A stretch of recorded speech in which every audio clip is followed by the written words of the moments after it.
बिस्मिल्लाहिर्रहमानिर्रहीम, अस्सलाम वालेकुम। एक नया दिन और एक नए व्लॉग के साथ सोहेल रशीद आपके सामने मौजूद। आज 14 जनवरी है और आज सुप्रीम कोर्ट के आईनी बेंच में दो अहम तरीन सवालात उठ गए। 9 मई के मास्टरमाइंड का ट्रायल कहां चलेगा और 9 मई के मास्टरमाइंड को मास्टरमाइंड साबित करने के लिए क्या बुनियादी शराइत लागू होंगी, किन चीजों का साबित होना जरूरी है, और फिर वजारत दिफा के वकील ने अदालत के सामने किन चीजों का एतराफ किया।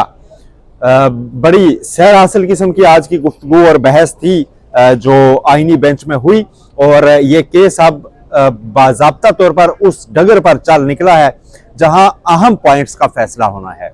और फिर 9 मई को जो कुछ हुआ, क्या वो महज साजिश थी, सिक्योरिटी फेलियर था, क्या था, ये सारी चीजें आज आईनी बेंच में डिस्कस हुई हैं। मुकम्मल अहवाल आपके सामने रखेंगे। आज बुनियादी तौर पर एक बार फिर वजारत दिफा के वकील ख्वाजा हारिस ही अपने दलाइल जारी रखे हुए थे। अब तक की अगर मैं आपको मजमूई कार्रवाई बताऊं तो ख्वाजा हारिस जो अदालत के सामने अपना पॉइंट साबित करना चाह रहे हैं वो ये फरमा रहे हैं कि माजी के 2 हवाले वो दे रहे हैं जहां पर मिलिट्री कोर्ट्स में सिविलियन का ट्रायल चला। एक है FB अली केस उसे कहते हैं और दूसरा है शेख लियाकत हुसैन। उसमें सुप्रीम कोर्ट की जजमेंट्स वो अदालत के सामने रख रहे हैं और ये कह रहे हैं जी कि देखें यहाँ पर ये चीजें डिसाइड हो चुकी हुई हैं, तो लिहाजा दोबारा ये डिबेट नहीं आनी चाहिए कि सिविलियन का मखसूस हालात में ट्रायल वहां पर हो सकता है या नहीं हो सकता। अदालत ये पॉइंट आउट कर रही है जी कि जो थे FB अली वो तो एक रिटायर्ड ब्रिगेडियर थे, तो उनका एक ताल्लुक तो अंदर था। यहां पर जो 9 मई का वाकया है इसमें तो सिनेरियो डिफरेंट है। यहां पर तो ये लोग आर्मी से कभी ताल्लुक रखते ही नहीं थे, लिहाजा इसको डिफरेंशिएट किया जा सकता है। ये डिबेट है जो सारी समातों में चल रही है। आज एक बार फिर ख्वाजा हारिस ने जब दलाइल जारी रखते हुए वही मौकफ अपनाया तो एक बड़ी दिलचस्प चीज हुई कि जस्टिस हसन अजहर रिजवी ने आज पहली बार उन्हें यह पॉइंट आउट किया कि ख्वाजा साहब, आप जिस केस का हवाला दे रहे हैं, एक चीज याद रखिए कि ये मार्शल लॉ दौर का केस है। अगरचे ये जुल्फकार अली भुट्टो के दौर का है, लेकिन उस वक्त Zulfikar Ali Bhutto chief martial law administrator थे। ये एक civil martial law term use होती है, उस वक्त का है। इसको आप मुकम्मल सिविल एक आईनी दौर के ऊपर अप्लाई नहीं कर सकते। तो एक तो सिनेरियो ये भी डिफरेंट हो गया, तो इसकी रोशनी में भी अदालत को बताएं कि ये कैसे हुआ। फिर उन्होंने ये पूछा कि 9 मई के रोज हमने देखा कि बगैर हथियार के, बगैर किसी असलहा के लोग घरों से निकले और जाकर वो मिलिट्री इंस्टॉलमेंट्स के अंदर तक चले गए। उन्होंने आर्मी तनसीबात पर दावा भी बोल दिया और कोर कमांडर के घर तक पहुंच गए। तो क्या ये सिक्योरिटी फेलियर नहीं है? क्या ये सिक्योरिटी की नाकामी नहीं है? कि क्योंकि ऐसा तो नहीं हो सकता था कि अगर उनको रोका जाना होता तो रोका भी जा सकता था, लेकिन ऐसा हुआ कि वो लोग वहां तक पहुंच गए। फिर जस्टिस मुसर्रत इलाही ने यह सवाल किया कि 9 मई को तो कई लोग हमने देखा कि यूं ही चले जा रहे हैं और बस वो निकले हुए हैं, तो क्या उन सारों को फिर मिलिट्री कोर्ट्स ले जाया जाएगा? इस पर ख्वाजा हारिस ने खैर कहा कि वो बताएंगे कि उन सारों को नहीं लेके जाया गया, कुछ लोगों को ही वहां पर ट्रायल किया गया जिनकी वहां पर प्रेजेंस साबित थी हर तरह से। फिर सवाल आया, जस्टिस हसन अजहर रिजवी ने यह पूछा कि आखिर कोई मास्टरमाइंड भी होगा? तो मास्टरमाइंड से मुतालिक किया है। यहां से बहस जो है ना फिर वो उस तरफ चल निकली, क्योंकि आपको पता है कि एक बड़ी डिबेट है कि 9 मई का मास्टरमाइंड इमरान खान को समझा जाता है और इस पर हुकूमती साइड हमेशा ये कहती है कि अभी तो मास्टरमाइंड के गिरबान तक हाथ पहुंचेगा। फिर जनरल रिटायर्ड फैज हमीद का ट्रायल भी जारी है, उसके बारे में भी स्पेकुलेट किया जा रहा होता है कई बार कि वहां से भी कोई ना कोई चीज ऐसी आ सकती है जो इमरान खान के लिए मुश्किलात खड़ी कर सकती है और उनके लिए बड़ा डैमेजिंग हो सकता है अगर फैज हमीद का 9 मई से मुतालिक कोई ऐसा चीज साबित हो जाए। और जब फैज हमीद को चार्जशीट किया गया, यानी उन्हें समरी ऑफ एविडेंस प्रोवाइड की गई, तो ISPR से भी जो एलामिया आया था उसमें भी ये चीज शामिल थी कि सेपरेटली उनकी पॉलिटिकल एक्टिविटीज और 9 मई के इवेंट्स जो थे इससे मुतालिक भी इंक्वायरी हो रही है, ऐसा भी हिंट उसमें दिया गया था। तो इससे एक चीज तो साबित होती है कि ये मामला उससे जुड़ा हुआ है। तो ये सवाल बड़ा अहम था।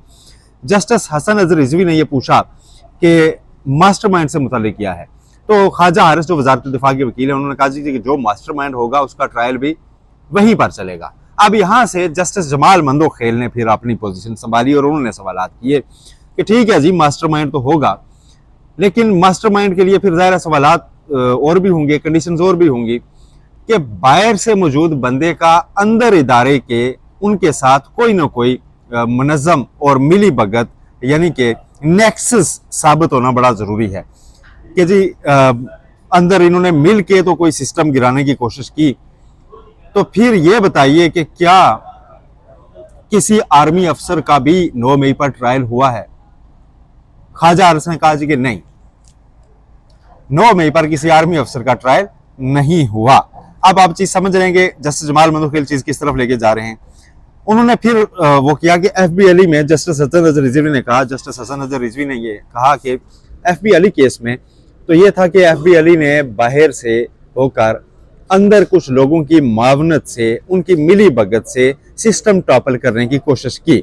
उन्होंने जुल्फकार अली भुट्टो को भी हटाने की कोशिश की। एफबी अली पे 2 इल्जाम थे ना, एक तो अंदर याह्या खान को हटाने का यानी कि उस वक्त, और दूसरा चीफ मार्शल एडमिनिस्ट्रेटर को बाद में। तो ये 2 अलग अलग चीजें उसमें आती हैं। तो उन्होंने कहा जी कि जुल्फकार अली भुट्टो को उन्होंने हटाने की कोशिश की थी, तो उनके ऊपर तो अंदर से साजिश में शामिल होने के उनके साथ नासर मौजूद थे। तो क्या ये असूल तय नहीं है फिर कि अंदर से भी किसी का होना जरूरी है? तो फिर बताएंगे क्या 9 मई पर किसी का अंदर से ट्रायल हुआ इस पर? उन्होंने कहा नहीं। अगरचे अगर हम इस केस से हट के याद करें तो 9 मई के फौरी बाद ISPR ने डिस्क्लोज किया था कि कुछ लोगों को 9 मई पर नेग्लिजेंस पर सजा दी गई है। सजा क्या दी गई कि उनको बर्खास्त कर दिया गया, निकाल दिया गया नौकरी से, लेकिन वो नेग्लिजेंस है। साजिश में क्या ट्रायल 9 मई का जो 105 का हुआ इसमें कोई आर्मी अफसर भी शामिल था? तो उस पर उन्होंने कहा जी कि नहीं। तो फिर जस्टिस जमाल मंदोखेल ने कहा जी कि देखें, अंदर इदारे में अफराद के साथ ताल्लुक होना जरूरी है।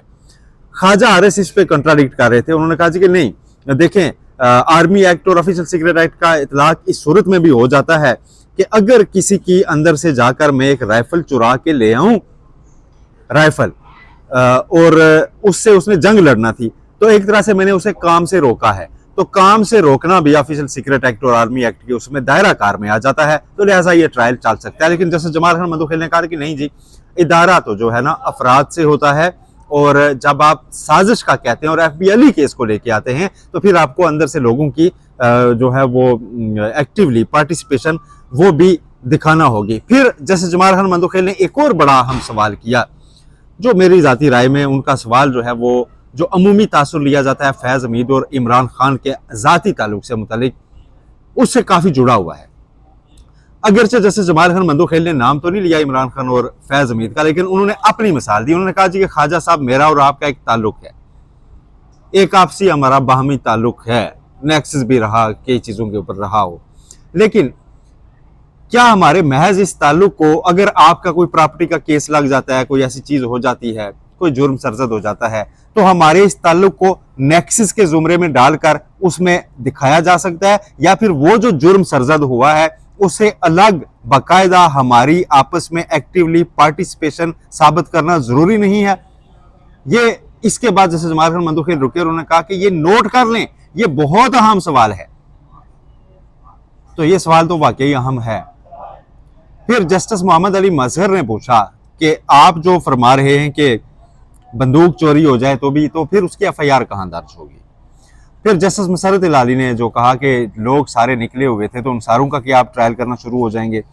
जस्टिस हसन नजर रिजवी ने कहा कि जितनी आप वुसअत दे रहे हैं, जितना फैला रहे हैं इसको, जैसे जमाल खान मंदोखेल ने भी ये कहा, उसमें तो फिर सारे ऑफेंसेस ही आर्मी एक्ट के तहत चले जाएंगे। जैसे जमाल खान मंदोखेल ने यह भी कहा कि ऐसा नहीं है कि अगर आप आर्मी एक्ट के तहत इन लोगों का ट्रायल ना करें तो इनका किसी और सादा कानून में कोई दफात मौजूद ही नहीं है, या सिविल कोर्ट्स में इनका ट्रायल हो नहीं सकता, बल्कि इंसदाद दहशतगर्दी एक्ट जो है उसमें तो इसकी ज्यादा सख्त सजाएं दर्ज हैं, उसमें तो कोई रियायत भी नहीं है। यहाँ तो आपने रियायतें भी दी हैं, तो वहां तो ज्यादा सख्त सजाएं दर्ज हैं, तो फिर इनका ट्रायल वहीं पर होना क्यों जरूरी है? ये सवाल भी रखा गया। अब ख्वाजा हारिस ने यह कहा है जी कि मैं मुकम्मल रिकॉर्ड पेश करूंगा कि कौन कौन से मुलजमान थे जिनका वहां ट्रायल किया गया, किस चीज पे, कैटेगरीज क्या क्या थी जिनको सामने रखी गई, लेकिन दलाइल उनके आज भी मुकम्मल नहीं हुए। 11 बजे वक्फे का टाइम होता है, लेकिन उससे भी कुछ ऊपर वक्त लिया आईनी बेंच ने। अब कल भी ख्वाजा हारिस अपने दलाइल जारी रखेंगे वो मजीद पॉइंट्स पर कोर्ट को कन्विंस करने की कोशिश करेंगे। लेकिन अभी तक जो आज की समाअत में भी एक बेंच के सरबराह जस्टिस अमीनुद्दीन खान ही है जो आपस में अपने साथी जजेस से कह रहे थे कि नहीं यूं नहीं यूं होता है, यूं नहीं यूं। बाकी जजेस तो कर रहे थे सवाल ख्वाजा हारिस से ही। एक जज हैं जो अभी तक मुकम्मल खामोश हैं, चुप का रोजा है यूं समझ लीजिए, वो है जस्टिस शाहिद बिलाल सर। उन्होंने अभी तक इतने दिन में कोई सवाल नहीं किया। उनको मेरा ख्याल है सारे पॉइंट्स काफ़ी हद तक क्लियर हैं और वो फैसला ही उनका बोलेगा। ये आज की इस केस की अपडेट्स थी। अडयाला में क्या चल रहा है, इमरान खान अब क्या सोच रहे हैं, फैसला मुलतवी होने पर क्या कहा, और इतवार के रोज़ गेट क्यों खुला था, हुकूमत से कौन सी शख्सियत ने क्या क्या रोल प्ले किया, ये सारी चीज़ें आज के दूसरे ब्लॉग का हिस्सा होंगी। अपना बहुत ख्याल रखिएगा, चैनल को सब्सक्राइब करना मत भूलिए। अल्लाह हाफिज़।